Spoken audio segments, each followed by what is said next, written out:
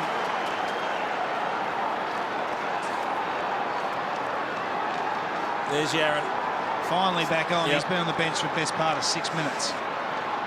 Corn's got his hands free just in time. Lobe made it somebody else's problem. Schultz comes down. Oh, intercept. Wingard threw that away. The umpire let him get away with it. Renoff. Boak. Schultz. Yaron's the defender. Got to run and carry. Travis Boak to set it all up. He holds. Waits. No one to kick to, and no one's working from behind the footy. This is really poor of Port. Cassisi to Monfries. They haven't turned it over yet. No, but what it does show is Monfries wasn't prepared to run earlier. Correct. I know he got there in the finish, but that was a goal that went begging. In fact, Travis Boak, the skipper, played it superbly. Just too many tired legs for Port behind the football. Long to Westhoff in the pocket. Gets there and marks on the line. Out in the full. No, he's paid it. He pointed the wrong way initially, the umpire. This would take a spectacular round the corner snap. And they've got nobody on the goal line, Port Adelaide. Someone needs to push to the goal line. He's going to walk in from the gutter. Better get plenty of height on the kick. No one pressuring the kick either. They lead by 5 points. Oh, freak show! What a goal!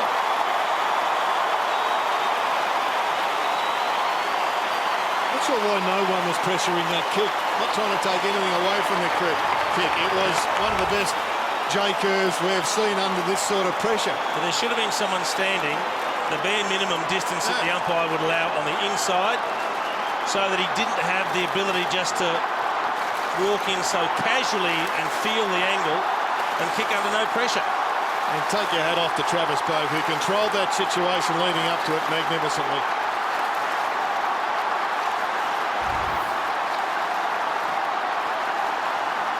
And suddenly North Melbourne's finals chances are back on the agenda. Adelaide's finals chances. And Carlton now 11 points down. Ton of time left though. A little momentum swing. Can the Blues steal it back? Ollie Wines caught. Lobe dragged down. Eddie Betts scrambles inside 50. Almost a free to Murphy. O'Shea to Jonas. Oh, bad kick. Simpson's about to pump it back, you'd think. And Travis Boak to kick it to. He went to space. Curnow puts it to the pocket. Trengove, Cruiser, both go up. Almost stripped. Trengove won it back. Gee, was good, Trengove. It was. Is that out in the full? No, it's not. It looked like Eddie was all the way through. Correct. And he just snatched it out of his hands. Let's have a look at this important one. Trengove's at the front. Garland, in fact, it was. Nearly had it. It's exceeding expectations, this one. Lobe knocks it down almost to Warnock. Murphy still a chance. Shrugs a high tackle. Digan came on as the sub. Late inclusion. Can't kick it. It was a great handball to space. I'm not sure whether Murphy knew he was there from a structural perspective. Nevertheless, he was there and the vision was superb. Pity the execution not slightly better for Digan. Manned up everywhere, one-on-one. Everybody takes a breath. Stevenson, Port Adelaide sub. Back into the lineup this week. Ruckman down the line over the boundary would be the play for Kane Corns. Corn sees Young. Jeez. Young could play on if he wanted to, but unlike the first 3 quarters, Port Adelaide right now don't want to. But you think they need to kick another goal, Dwayne? It's a long time to hang on for, 6.5 minutes. To Moore, who worked hard. There's legitimately about 6 Port Adelaide players working hard here. They are out on their feet. There's that centering kick. It looked to be a good kick, but he didn't hold the mark. Advantage played. The Blues on the march. White gives it up to Murphy. He's got Betts short. He goes himself. Says, leave it to me. We're still a finals chance. They won't go away. It looked to be a good kick into the middle of the ground from Port Adelaide. I thought they were in control. Does he take the mark? There's 2 players there. Wouldn't have kicked it there myself, but it was a good kick, good enough to be able to mark. Armfield just got there to spoil it. But Dwayne, you talk about Murphy needing one of those games as a skipper like a Kernahan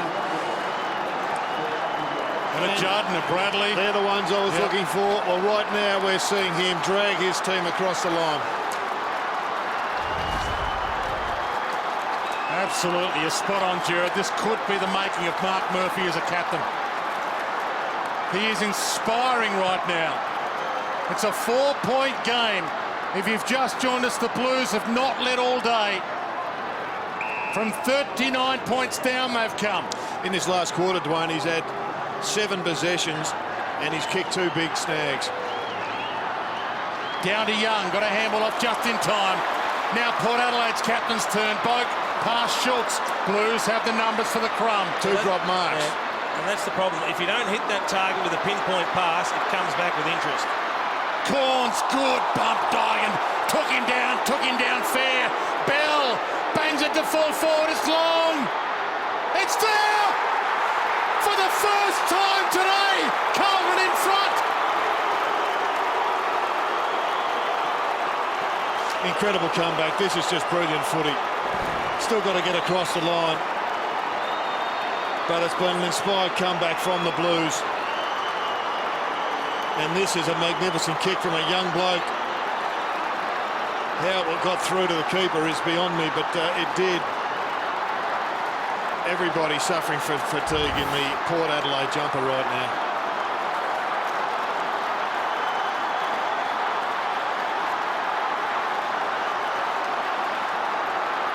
You can be sure he wants to play finals.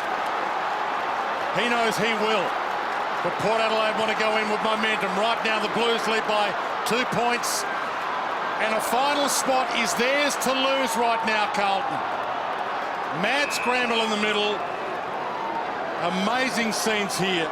7th game of the season from Tom Bell. And the biggest moment of his career. He may have just put the Blues into the finals. Monfries flicks it wide. Pittard from the stand start. The Blues doing everything right now. Arnfield tried a quick-fire handball. Arnfield scrambles it forward again. Cruiser comes hard. She's a bit the ball hard this quarter, the Blues. Taps it down. Where was this in the first half? O'Shea run down by Waite. Umpires have put the whistle away. Look at this. Bryce Gibbs back home. He played Little League here as a kid.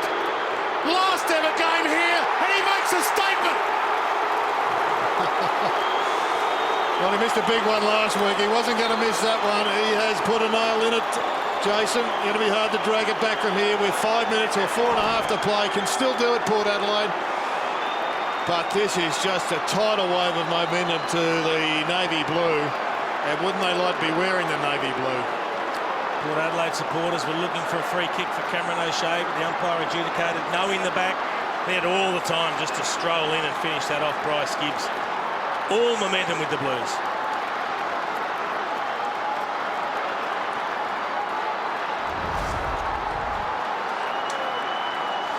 Finals have started early.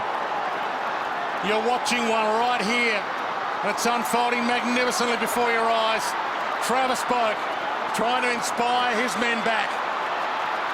4 minutes left. Wingard throws it away, allowed to get away with it. Robinson can't. Cassisi, the ex-captain, tries to. Flicks it out.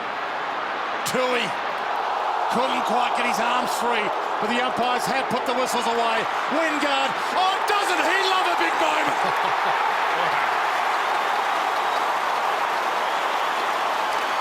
What a game this has been. An amazing goal. Might have come off the back of a throw, I reckon, Jason. Umpire put half a whistle up, or bent half an arm. Here it is. Let's just have another look for the scoop.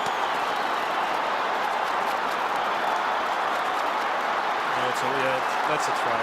Nevertheless, it was a brilliant conversion by Chad Wingard, and they're going to need another one from him if they're to go into the finals with a win.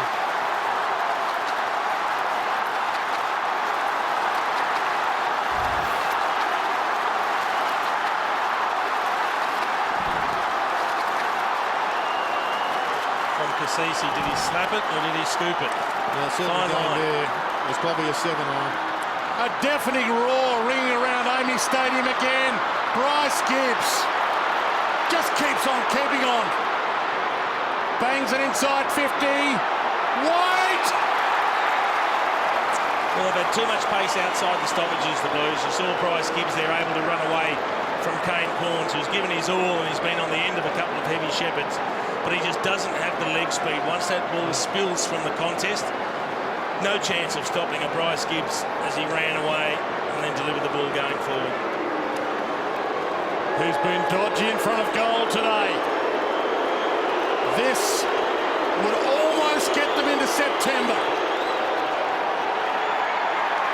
Almost. Well, they were beset by pestilence and disease called shot to goal, kicking set shot to goal in the first half. And in this last quarter and a half, it's got a hell of a lot better.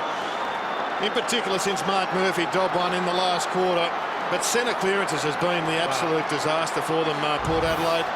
It has been a one-way highway for the Blues in the second half of the match. 11-2, the centre clearances in the second half.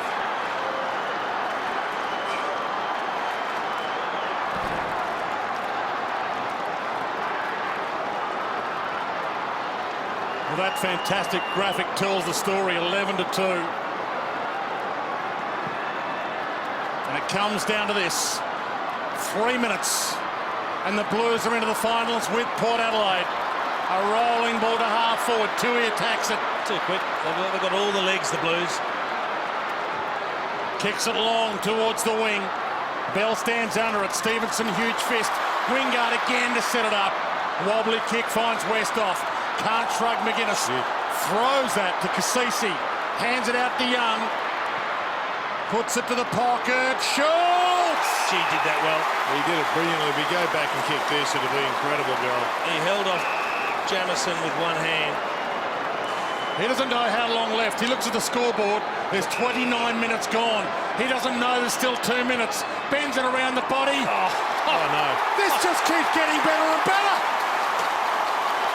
They may have saved the best of ever till last. That's a freak show. They won't lie down, Port Adelaide. To their credit, they look out on their feet. They look like there's no run left, but they're finding a way to stay with Carlton as Carlton surged in this last quarter. Jamison wanted a hold on the jacket, but the finish here, so cool. And again, no one on the inside that stopped him from running around. If Dwayne Russell had been here calling a match, he would have said crazy good.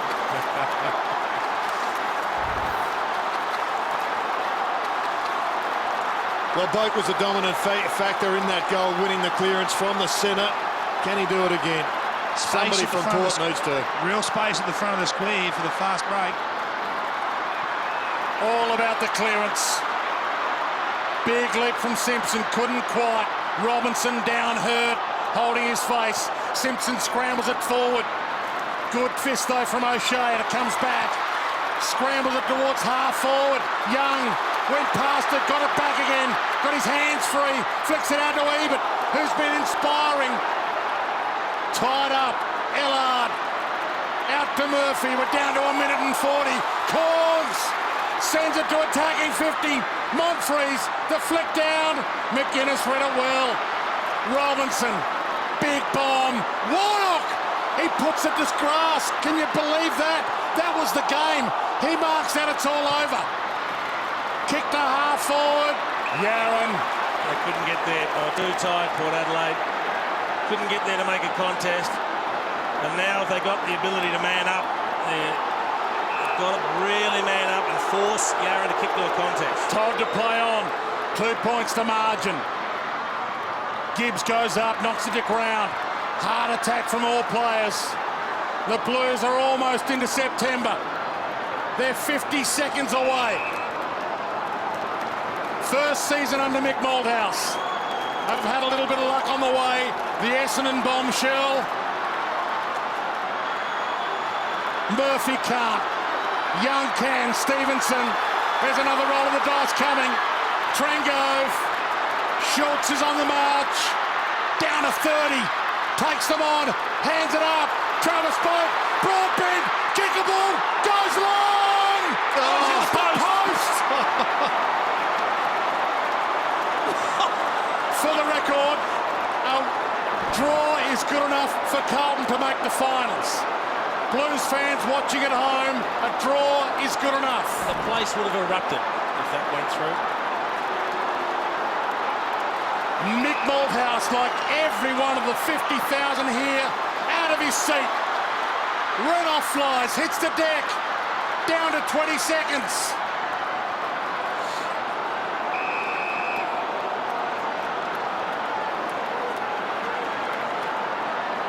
One ball up, one clearance, one moment to be a hero. Ball in, still a chance. The Blues win, they're in. The Blues draw, they're in. No point Port Adelaide allowing Henderson to sit loose. A quick kick behind the play. They've got to push players forward. Big thump. The second start ticking down.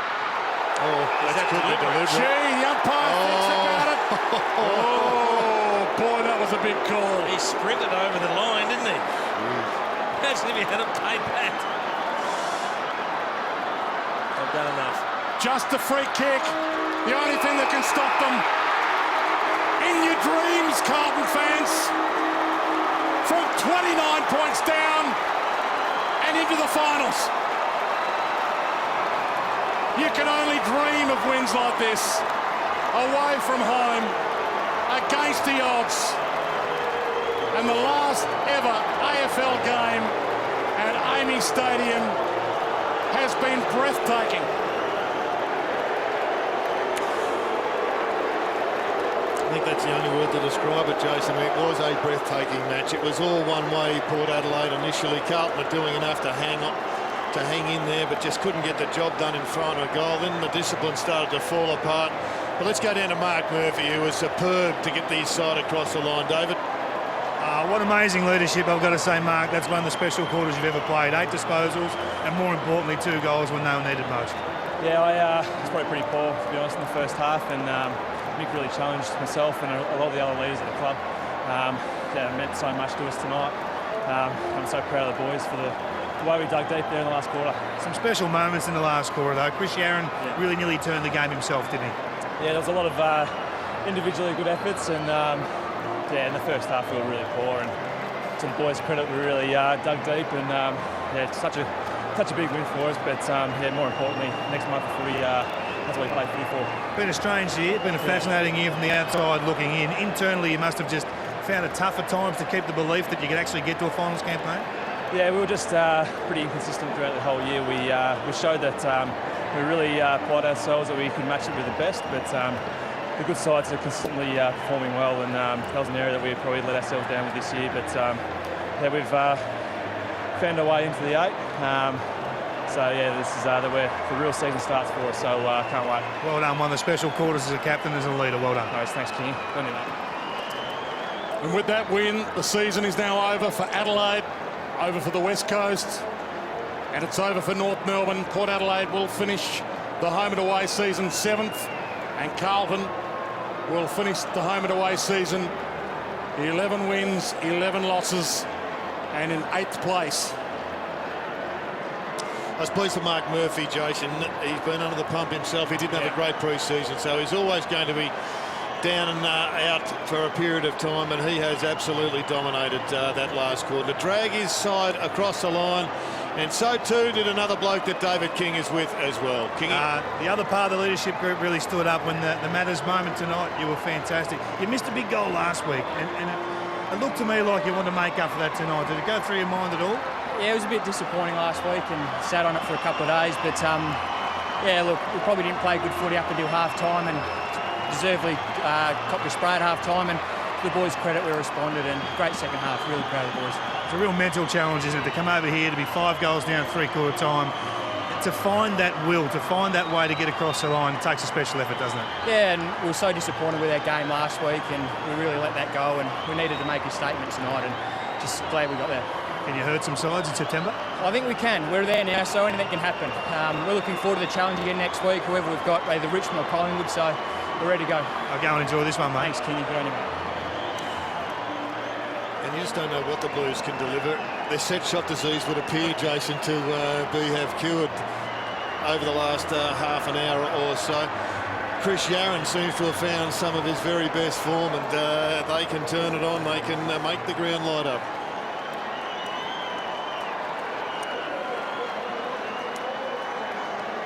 Amazing scenes here as we wrap it up for the last time an AFL game ever at AAMI Stadium. Mick Malthouse, in 29 seasons as coach, has seen a lot of miracle wins.